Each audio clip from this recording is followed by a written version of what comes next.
This video is sponsored by Raid: Shadow Legends. Going in, there was much hype for Masters of the Universe Revelation, but upon release it crashed and burned. Behind that crash were a culmination of different factors, some of which go back decades. To fully appreciate them, we are taking a deep dive into the history of the Masters of the Universe franchise. In part 1 of this series of retrospectives leading up to the Revelation Postmortem, we explored the origins of He-Man, the dubious link to Conan the Barbarian, and the creation of the Filmation series, which caused toy sales to skyrocket to heights no one had imagined possible, peaking at 400 million in 1986.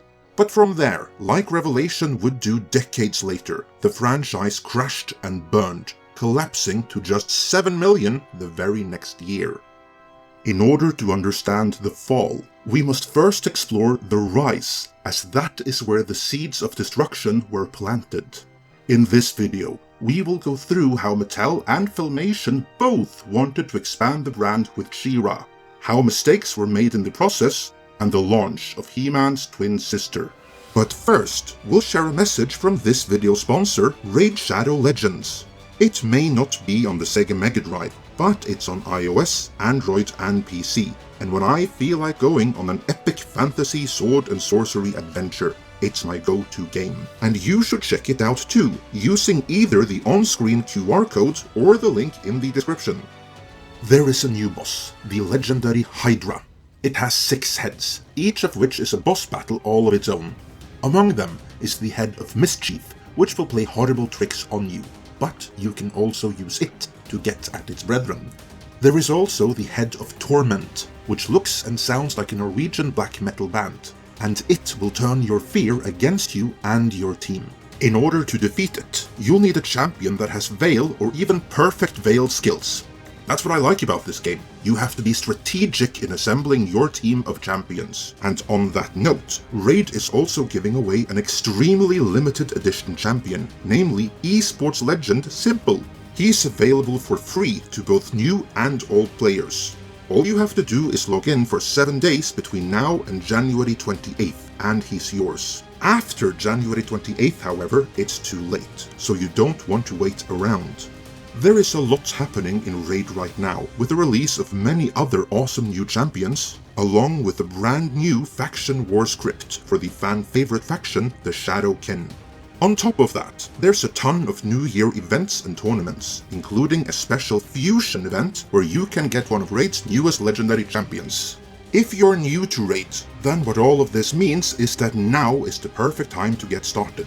And if you use our link in the description or scan the on-screen QR code, you'll get a free starter pack worth almost $30 to kickstart your game. We're talking a free champion, Rector's Wrath, 200k silver, 1 energy refill and 1 XP boost, and an ancient shard so you can summon awesome champions as soon as you get in-game. All this treasure will be waiting for you right here in your inbox. Do note, however, that this offer is only available for new players and only for the next 30 days, so use that QR code or click that link in the description now, and we'll see you in the game. For Mattel, sales of Masters of the Universe toys had been brisk ever since their launch in February of 1982. But with the debut of the Filmation series in the fall of 1983, they skyrocketed to levels no one had imagined even in their wildest dreams. And sales kept on increasing for each and every year, and the steady stream of third-party licensing revenue kept on increasing as well. Advertising the toy line by hiring Filmation to do an animated series quickly proved to be one of the best decisions Mattel ever made. Of course, it worked out pretty well for Filmation too. While the rights to the toy line naturally belonged to Mattel, Filmation themselves owned the rights to the animated series and the production fee they got from Mattel, plus the revenue from syndication, foreign sales and eventual home media releases allowed them to keep their doors open and their US-based staff employed long after everyone else outsourced animation abroad. The toy line for boys truly was a rising tide that floated all boats, and there was still untapped potential. Even without Mattel taking any active measures to that end, it turned out quite a few girls were into He-Man as well. Now imagine if they actually tried to conquer the girls' market.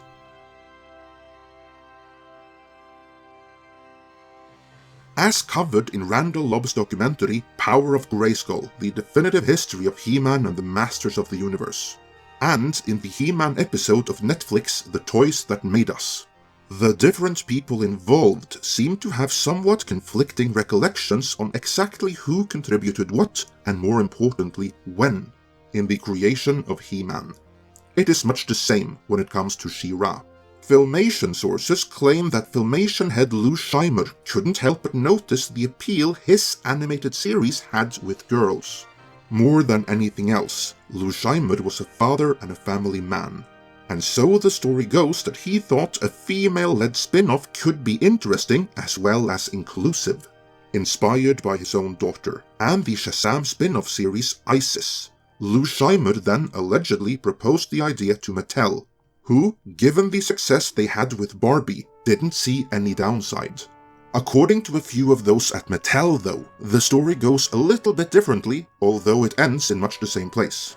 According to their version of events, in true 80s Battle of the Sexes fashion, it was the ladies working in Mattel's girls' toy division, so the ones managing Barbie, that did not take kindly to being beaten by the boys' division in sales. That had never happened to them before, and they had no intention of letting it happen again. Hence, they lobbied hard to sell Mattel's senior management on the idea that they were leaving a lot of money on the table by not catering to the girls' market for action toys. Barbie could never be an action heroine, but a female cross between Barbie and He-Man could. And so, the girls' division wanted to create a new toy line aimed at girls to that end, one that could siphon off of the success of He-Man. Mattel's senior management were sold on the idea, and this then led to the creation of what eventually would become She-Ra, Princess of Power. Of these two different versions of events describing the creation of She-Ra, both are probably on the whole true, they just describe slightly different aspects of the creation process.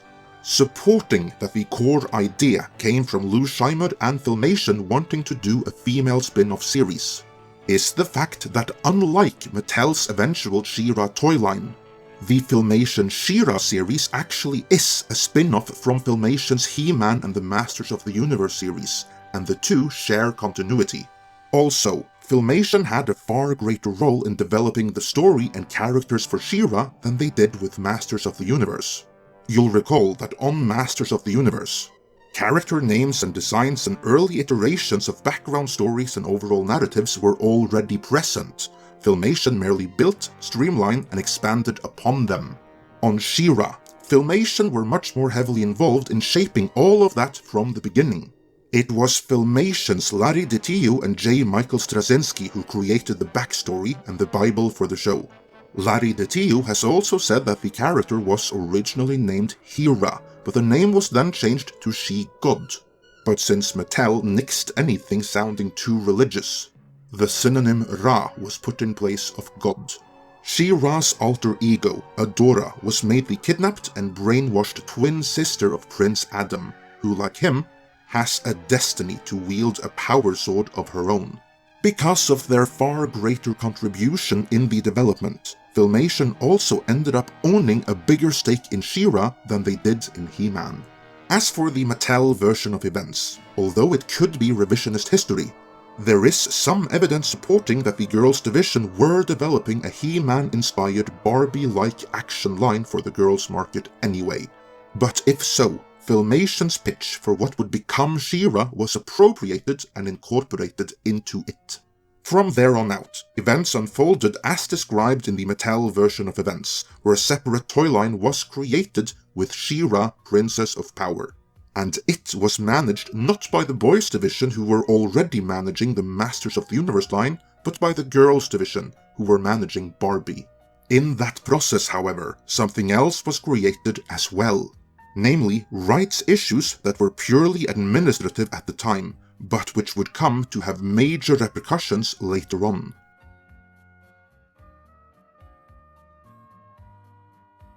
Despite being made by the same company, despite sharing continuity in the Filmation series, internally within Mattel, He-Man and She-Ra were as separate from each other as Hot Wheels and Barbie.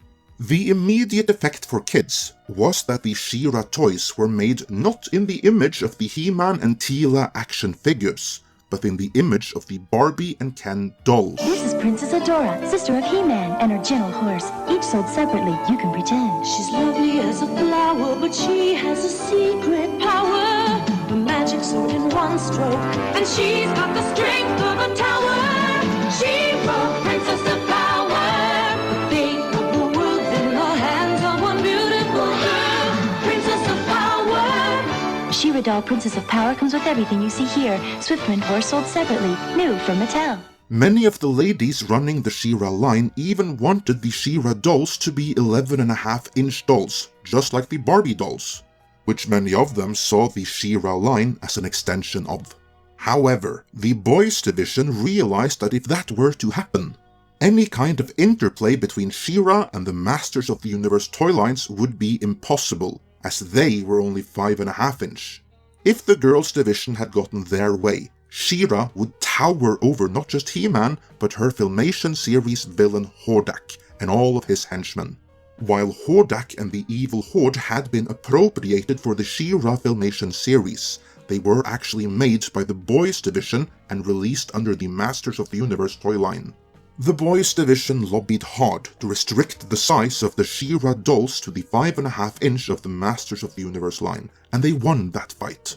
The She-Ra line was still made in the image of Barbie and Ken though, which meant that if a girl wanted a He-Man doll to go with her She-Ra doll, one that actually looked like he belonged with her outside of having the same height, she couldn't have one. She'd have to settle for Bo.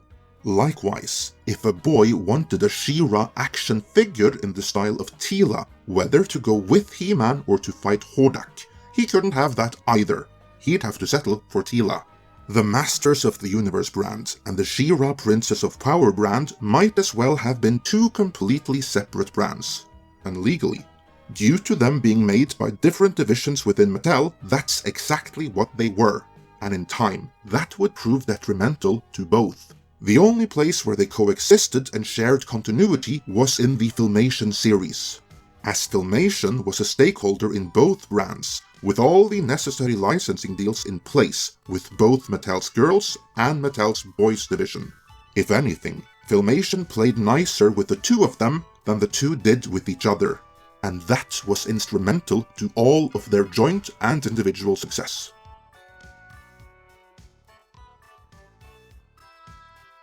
Mattel's first wave of She-Ra dolls hit the market already in 1984, but Season 1 of the She-Ra Filmation series wasn't ready to be released until the fall of 1985. In order to buy themselves some time, and to use He-Man's, at this point still ever-increasing popularity as a means to introduce his sister, and best of all, to ostensibly amortize the cost of the first season, Filmation sliced the still-to-be-released first 5 episodes of Season 1 together and released them as a theatrical feature in March of 1985. 2 years before Dolph Lundgren donned the furry loincloth, Filmation's He-Man and She-Ra, The Secret of the Sword hit the silver screen. It grossed only around $8 million $1985 upon release, which wouldn't have been anything to write home about if it had been an original animated feature film. But remember, it was the first 5 episodes that they were making anyway, with some alternate connective tissue, so that paid for all of Season 1 and then some. More importantly, it introduced the fans to She-Ra in a big way, setting the stage for the She-Ra series becoming a hit in the fall of 1985, as the incumbent Masters of the Universe audience of primarily boys were now primed to check it out too. Season 1 of Filmation's She-Ra Princess of Power was released in September of 1985, and it aired consecutively with Part 2 of He-Man and the Masters of the Universe second season. For the remainder of 1985, there would be new episodes of both He-Man and She-Ra almost every single day. And this caused market demand for even more toys, even more merchandise, even more of everything to absolutely skyrocket. But as we know with the benefit of hindsight, the growth wouldn't continue. Little more than a year later, all things Masters of the Universe were on life support. Still inspired by Netflix, we will cut the video right here. Join us again for part 3, where we will explore the fall, the way that we do best here at Midnight's Edge. Till then, let me know your thoughts on all of this in the comments. And before you go, remember that if you're new to Raid Shadow Legends, then use either the QR code on screen or the link in the description to collect your free starter pack worth $30. The offer is valid for 30 days, so join in on the fun now.